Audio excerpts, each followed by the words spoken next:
ठीक है, ऐसे ही हमारा डे जाता रहता है, समराइज करने में हमारा डे चल जाता है। तो चैप्टर नंबर 3, हाँ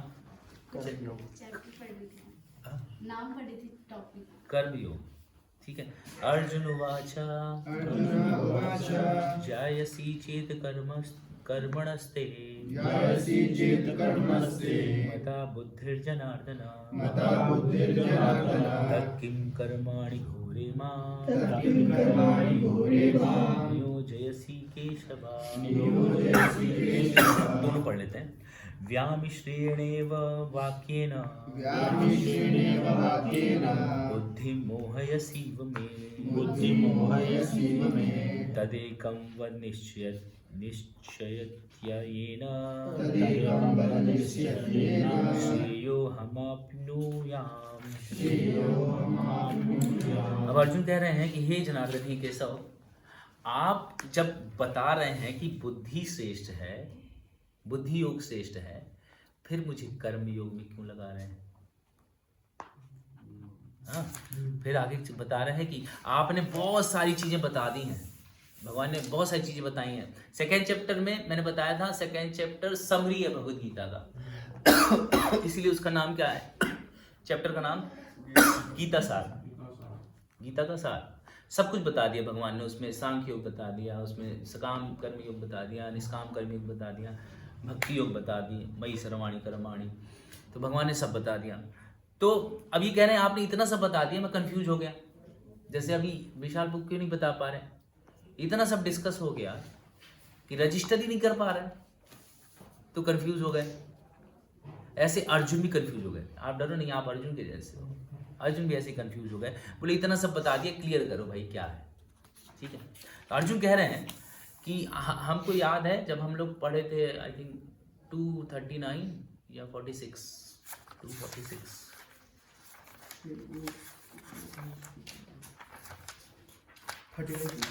39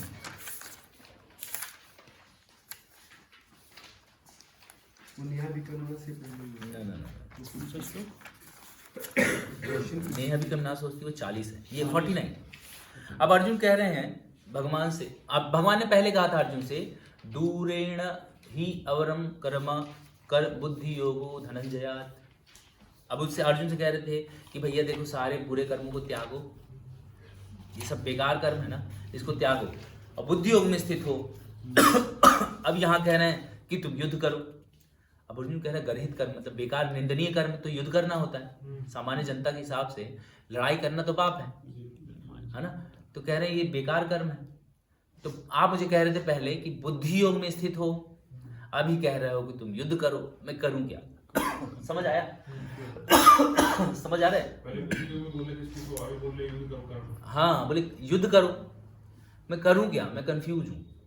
अब प्रभुपाद जी क्या बताते हैं, पढ़िए। बुक नहीं है आपके पास? क्यों, सबके पास होना चाहिए।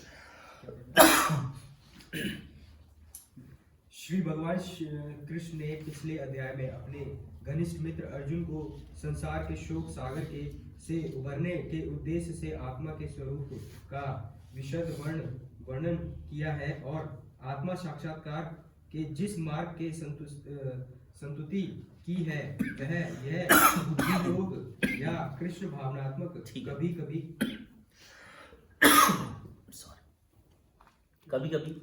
कभी कभी कृष्ण भावनात्मक को कभी कभी लोग ऐसा कहते हैं कि कृष्ण भावनामृत के जो लोग हैं, ये लोग कुछ नहीं करते हैं, खाली नाचते हैं, गाते हैं और पैसा लेते हैं और खाते हैं। ये कहते हैं, बाहर के लोग ये कहते हैं, इन लोगों का कोई काम नहीं है, नाचना गाना और खाना, इनका ये काम है। प्रभुपाद आप बताते हैं कि कृष्ण भावनामृत जो है वो कोई क्या है, जड़ता नहीं है। मतलब ऐसा नहीं कि आदमी नहीं काम करता है, इवन कृष्णा कॉन्शियस पर्सन ज्यादा काम करता है। जब आप सो के उठ रहे होते हैं 8-9 बजे, तब हमारा आधा दिन खत्म हो गया होता है ना। और जब आप लोग रात बिताते हैं, रात में तब हम लोग सोने का प्रयास करते हैं। भगवान ने भगवद गीता 2 में बताया, चैप्टर 2 में बताया, यानी सर्वभूतानि। तो जब सामान्य मनुष्य के सोने का समय होता है, तो योगी का जागने का समय होता है। जब योगी सोता है तब सामान्य मनुष्य जो है वो जागने का समय। तो मैंने लाइफ में रिलेट करते हैं, आप लोग 2-3 बजे सोते हैं, मतलब बाहर के लोग, आप लोग तो बेस में रहते हैं, बाहर के लोग 2-3 बजे सोते हैं, 1 बजे तक तो सोते ही हैं सब लोग, सबका है 1 बजे 2 बजे तक लोग सोते हैं। जो पार्टी नहीं करता उसकी बात हो रही है, जो पार्टी करता है वो तो 7-7 बजे तक करता है, लेकिन फिर भी पार्टी करने वाले भी 3-4 बजे बजा ही देते हैं, और 3-4 बजे हमारा ब्रह्म मुहूर्त में हम लोग उठ जाते हैं, है ना। और जब हम लोग सोते हैं तभी उनका दिन स्टार्ट होता है। एक्चुअली हम लोग 9 बजे तक सोते हैं और 9 बजे फिर उनका रजोगुण चालू हो जाता है, तमोगुण के साथ में सो के। तो प्रभुपाद जी बता रहे हैं कि जो कृष्णा कॉन्शियस पर्सन होता है वैसा नहीं कि कुछ नहीं करता है, और इसीलिए हम लोगों को करना चाहिए समाज में क्या स्थापित करने के लिए, एग्जाम्पल सेट करने।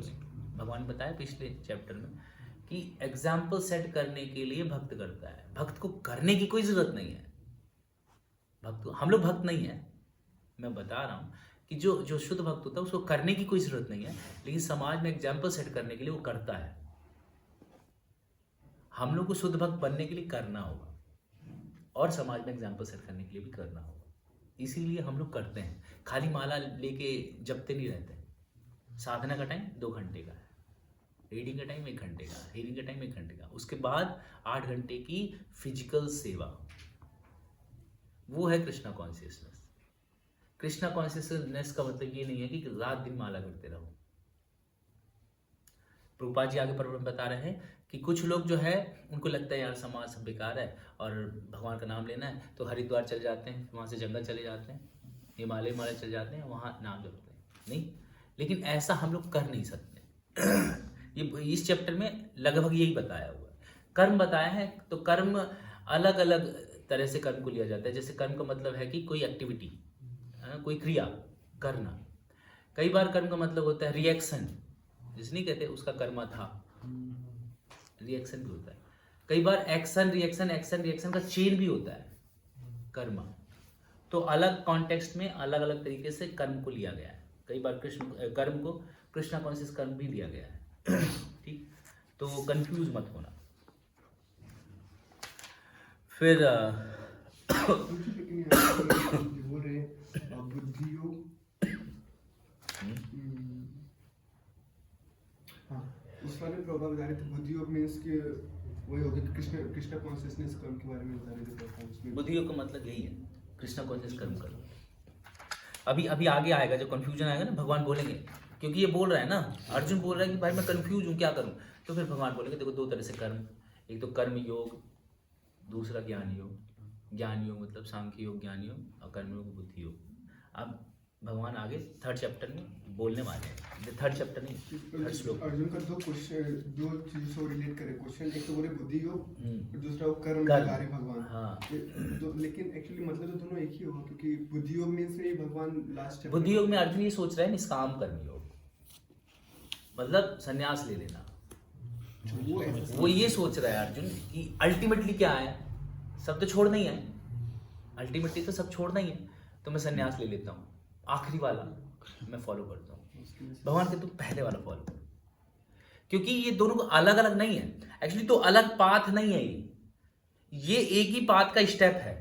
कर्म योग, ज्ञान योग, अष्टांग योग, भक्ति योग, ये एक ही सीढ़ी है। सीढ़ी की पहली वाली स्टेप जो है वो कर्म योग, फिर ज्ञान योग, अष्टांग योग, भक्ति योग, ऐसा है। एक ही सीढ़ी है। आगे चल के 6ठे चैप्टर में हम डिस्कस करेंगे इसके बारे में। एक ही सीढ़ी है पूरा, ऐसा नहीं कि कर्म योग ऐसा जा रहा है, ज्ञान योग ऐसा जा रहा है, ऐसा नहीं है, एक ही है। तब तक हम लोग संन्यास नहीं ले सकते हैं, तब तक हम लोग सब कुछ छोड़ नहीं सकते हैं, जब तक हमारा हृदय प्यूरिफाई नहीं हो जाता है। कर्म को पालन करते हुए, कर्म करते हुए और नियमों का पालन करते हुए कर्म करना। इंद्रिय तृप्ति भी कुछ लोग करते हैं, तो वो भी करना किस पे, शास्त्रों के आधारित।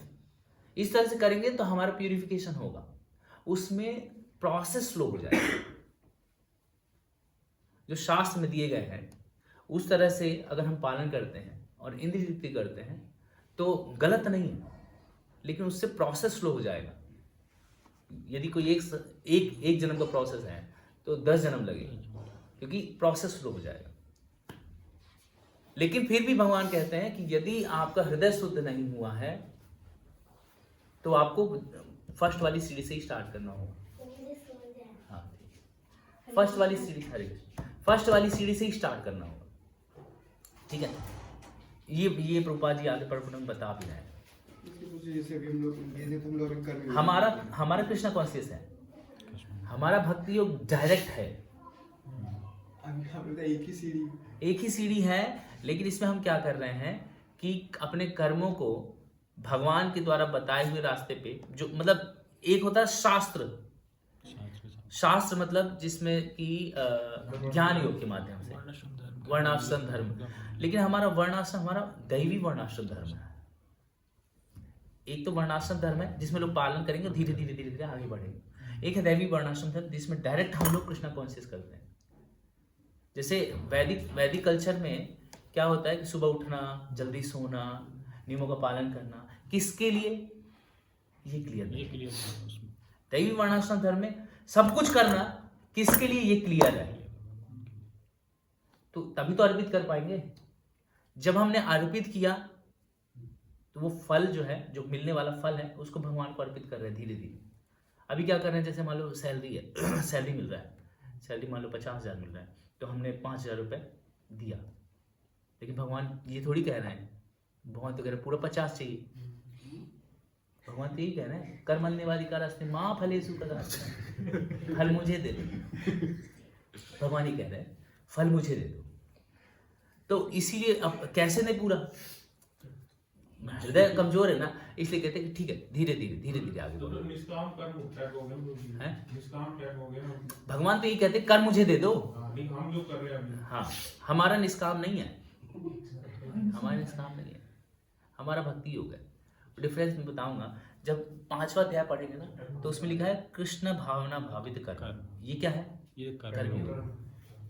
लेकिन प्रभुपाद ने कर्म योग को भी कृष्ण भावना भावित किया। हाँ, तो हम लोग जो कर रहे हैं वो कृष्णा कॉन्शियस कर्म है, जिसमें हम क्या कर रहे हैं, हमारा गोल क्लियर है, किसके लिए कर रहे हैं क्लियर है। वैदिक कल्चर जो मतलब जैसे अभी आप साउथ में जाएंगे तो कुछ गुरुकुल वगैरह है, वहाँ भी वैदिक कल्चर है, लेकिन वो किसके लिए कर रहे हैं वो क्लियर नहीं है। मतलब वो देखा जाए तो वो इंटेंशन क्लियर नहीं है, वो कॉन्शियसनेस क्लियर नहीं है। कृष्णा भक्त का मतलब एक चेतना है। भक्त अगर चेतना से वो समझता है कि कृष्ण भगवान है, मैं कृष्ण को सर्व करना चाहता हूँ, तो ये भक्ति है। ऐसा तो मतलब वो लोग ऐसे किए जा रहे हैं, तो कुछ ना कुछ तो होगा ऐसा। हाँ, उनका लक्ष्य क्या अलग अलग हो सकता है, उनका लक्ष्य अलग हो सकता है। जैसे कि मायावादी टाइप कि हम एक दिन मर्ज हो जाएंगे, ब्रह्म ज्योति में चले जाएंगे, वो डिपेंड करेगा फिर वो सकाम में है कि वो निष्काम में। उनमें भी स्टेप है ना, सकाम कर्म कर रहे हैं कि निष्काम कर्म कर रहे हैं, उनमें भी है। भक्ति नहीं कर रहे हैं, बस भक्ति क्यों नहीं कर रहे हैं, क्योंकि कृष्ण नहीं है वहां। श्रीमद् भागवतम में एक श्लोक आता है जिसमें बता रहे हैं कि संसार की सारी अच्छाइयां किसी व्यक्ति के पास है, सारी अच्छाइयां, और अगर वो भक्ति नहीं कर रहा है तो इनटू जीरो, उसका कोई मतलब नहीं है। क्योंकि जैसे ही वो शरीर छोड़ेगा अगला जन्म लेना पड़ेगा, खत्म होगा। हमें ऐसा लग रहा है ना 50 साल तक एंजॉय करा, 50 साल तक किया ना, हमें लग रहा है ना, लेकिन हमारी एज कितनी है, हम कब से हैं, एटर्नल है हम। अब एटर्नल के सामने 50 साल क्या वैल्यू रखता है, कुछ नहीं। एक ऋषि है, और ऋषि का नाम लोमन ऋषि है, लोमन ऋषि ना, जिनके बाल एक, हाँ, तब ब्रह्मा जी की मृत्यु तब उनका एक बाल लोमस ना, लोमस एक ऋषि है। वो उनकी एज इतनी है ना कि उनके सामने जो है कई मनु सब जा चुके, कई मनु, मतलब ब्रह्मा जी के एक दिन में 14 मनु आते हैं, ये सब जा चुके, इंद्रा सब जा चुके।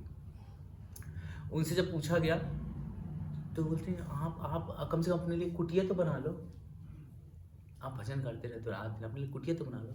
बोलते हैं कि जो जीवन है वो क्षणिक है। वो कह रहे हैं जिनके सामने कई मनु गुजर चुके हैं। मनु का जीवन काल कितना होता पता है, नहीं पता। 43 देखो चतुर्युग, ये तो कलयुग हुआ। कलयुग कितने साल का है? 4,32,000 साल का। द्वापर युग से डबल है, त्रेता युग से ट्रिपल है, सतयुग से 4 टाइम्स है। 2 टाइम मिला के 10x हो गया। 43-20 लाख। हाँ 43 लाख ऐसे ही कुछ। हाँ, तो इसका 4,32,000 था तो 43 लाख हो गया। एक चतुर्युगी 43 लाख साल का ये एक चतुर्युग है। जब इससे 1000 टाइम मल्टीप्लाई कर देते हैं तो ये एक मनु की एज आ जाती है। इंटू 14 करेंगे तो ब्रह्मा जी का एक दिन आएगा। 1000 कितना लिखा? 3.77 ट्रिलियन ईयर्स ब्रह्मा जी की एज है। अब वो कह रहे हैं कि जीवन बहुत क्षणिक है, मुझे कुछ नहीं बनाना है, मुझे बस भजन करके दिखाना है। और उस एज में हमारे 50 साल का क्या वैल्यू है? नेग्लिजिबल, कुछ नहीं। तो भागवतम में बताया गया है कि ये जो हम ये सोच कोई बहुत अच्छा काम कर रहा है, सब कुछ अच्छा ही अच्छा कर रहा है, जीवन लोगों का भला कर रहा है, सब कुछ अच्छा कर रहा है, लेकिन अगर वो भक्ति नहीं कर रहा तो शून्य है, शून्य के समान है, कोई मतलब नहीं, वेस्ट ऑफ टाइम है। ये भागवतम कह रहा है। हाँ, किसके लिए करना कुछ पता है नहीं। हम किस गली जा रहे हैं अपना कोई ठिकाना नहीं। खूब कर रहे हैं, खूब कर रहे हैं, खूब कर रहे हैं। जाना यहाँ है और यहाँ जा रहे हैं, और जाए जा रहे हैं, जाए जा रहे हैं, जाए, और बहुत तेज जा रहे हैं।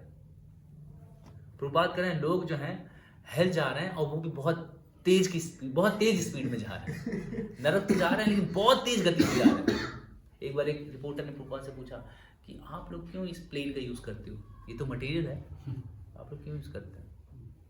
प्रभुपाद कहना कि तुम लोग नरक इतनी तेज गति से जा रहे हो कि उस गति को पकड़ने के लिए हमें ये एरोप्लेन यूज करना पड़ रहा है ताकि तुमको बचाया जा सके। ठीक है, तो बहुत इंटरेस्टिंग है ये, इसको समझना कि कर्म योग क्या है बेसिकली। तो तीसरे श्लोक में भगवान, तीसरा श्लोक हम नेक्स्ट क्लास में ही देखेंगे। इस श्लोक का हम ये पढ़ लेते हैं। यद्यपि भगवान जो है अर्जुन को कंफ्यूज नहीं करना चाहते हैं, वो ये बताना चाहते हैं कि जड़ता और सक्रिय सेवा। तो कुछ लोग हमारी सेवा को जड़ता समझते हैं। कृष्णा कॉन्शियस में रह के कर्म करना बहुत ज़रूरी है, नहीं तो लोग इसको जड़ता समझेंगे। वो माला करने लगे, बेटा क्या कर रहा है? अरे वो बाबा बन गया। बाबा मतलब कुछ नहीं, चला गया सन्यासी के लिए, चला गया, बाबा बन गया, नाम बता है।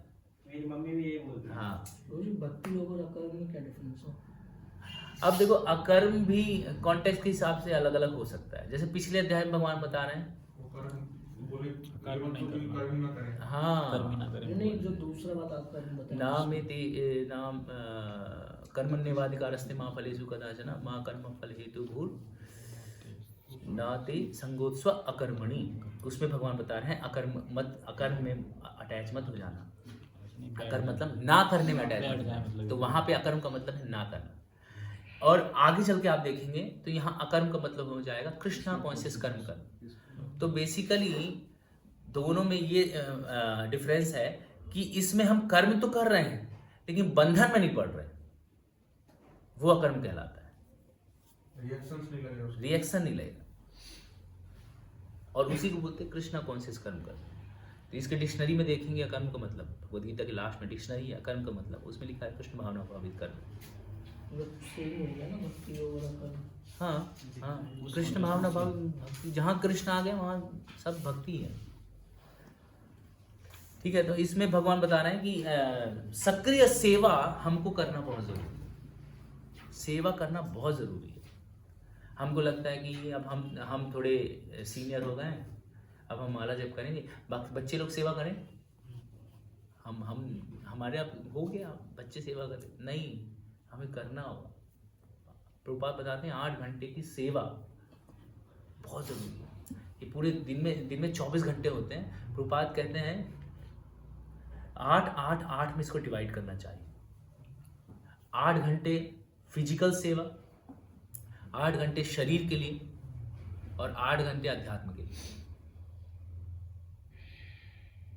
बहुत ज़रूरी है, करना चाहिए शरीर के लिए। मतलब सोना, खाना पीना, ये सब 8 घंटे सेवा करना और 8 घंटे प्रैक्टिस करना, स्पिरिचुअल प्रैक्टिस जो हम लोग कर रहे हैं। तो सुबह 4 से लेके हम लोग जो 8 बजे तक करते हैं बेस में रहते हैं, और फिर जब वहाँ से वापस आते हैं तो शाम को फिर कुछ सेवा, बेस में झाड़ू लगाना, कुकिंग करना, भक्तों को कुछ गाइड करना, बताना, पढ़ना, पढ़ाना, यजन याजन पठन पाठन जो ब्राह्मण का काम है वो करना, खुद पढ़ना, खुद की रीडिंग करना, ये सब उसमें आ जाएगा। साधना, स्वास्थ्य, सेवा। 8 घंटा साधना, 8 घंटा स्वास्थ्य, 8 घंटा सेवा। स्वास्थ्य मतलब सोना, एक्सरसाइज करना, ये सब 8 घंटे, नहाना धोना, ये सब। ये पॉसिबल नहीं है प्रैक्टिकल को हम लोग के लिए। ये प्रैक्टिकली बातें है, प्रभुपाद जी ने जो बताया वो प्रैक्टिकल है ही नहीं। हम लोग के ऑफिस ये 10-10 घंटे की तो हाँ, वो अब एक्चुअली ऑफिस वाले इम्प्रैक्टिकल हैं, सास एकदम प्रैक्टिकल है, ऑफिस वाले इम्प्रैक्टिकल। तो क्या कर सकते हैं, यही उपाय है कि 8 बजे तक यहाँ रहिए, 8 बजे के बाद चले जाइए और वापस 8 बजे आते हैं तो किताब पढ़िए, 1 घंटा सो जाइए। और हफ्ते में 2-3 दिन रजिस्ट्रेशन कीजिए, बहुत ज़रूरी है कि नहीं। देख रहे थे लास्ट क्लास में, मैं अब ऐसा प्लान करूँगा, करने की सोच रहा हूँ कि छोटा छोटा ग्रुप बनाते हैं। अब इतनी बल्क क्लास ना करके ना छोटे छोटे ग्रुप बनाते हैं। बैठो बैठो बैठो। कितने बजे कॉलेज? 8:30 बजे। 8 बजे जाओ। अरे भोग लगाना सिखा दिए? वही लगा रहे नहीं, कभी कभी इनको सिखा दो ना, कम से कम आइडिया तो सब रहेगा। आइडिया बहुत ज़रूरी है। जब भी हम जाते हैं ना, सबसे पहले क्या, जहाँ बैठे रहते हैं पहले वहाँ प्रणाम करना चाहिए, है ना, वो नहीं तो ऑफेंस है। दूसरा, ऑल्टर खुला है तो ऑल्टर को प्रणाम करना चाहिए। फिर उसके बाद प्रभुपाद जी हैं तो प्रभुपाद जी को प्रणाम करना चाहिए, ठीक है। भगवान को प्रणाम तो कर लो।